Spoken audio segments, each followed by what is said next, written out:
Vancouver Island is home to many generations of history, and although much of it is recorded in museums and in books, some of the best stories are the ones that people take with them to their grave.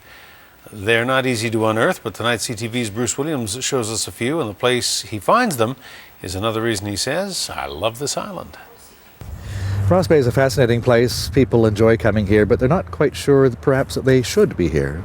But you should, any season. The names here tell our story.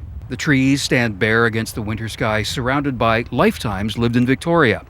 Tours conducted by John Adams and others tell those life stories. So the cemetery tours actually encourage people to come, to enjoy the cemetery, to have a quiet time, to find out some history, but probably most importantly to discover something about the people who are buried here.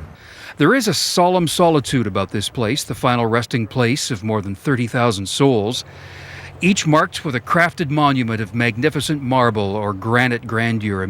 The biggest monument marks a man who was a big deal. This is the grave of Sir James Douglas and his wife, Lady Douglas.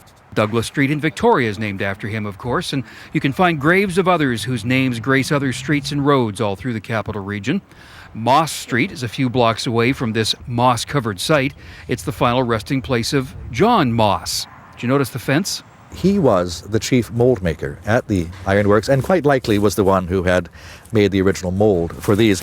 The oak leaves in the fence pattern symbolize strength. The columns represent an eternal flame. Harps as well, probably indicating that he hoped to go to heaven at some point. There are other heavenly symbols here too, aged and angelic.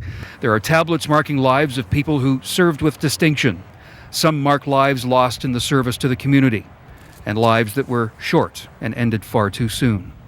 You know, on kind of a cold, gray winter day, it's difficult to walk through a cemetery and see bare trees and all of this and not think of death. But actually around here, it's more about lives that were lived. And if you look around, there are signs of life too. Emily is in this corner. Emily, of course, is one of Victoria's best-loved figures, the artist Emily Carr. People visit and leave her gifts in appreciation of who she was and what she did.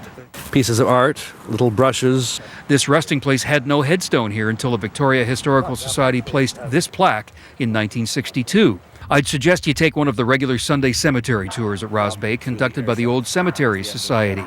You'll love the scenic serenity. It's another reason I love this island, and it might give you some time to reflect on your own life. Bruce Williams, CTV News, Victoria.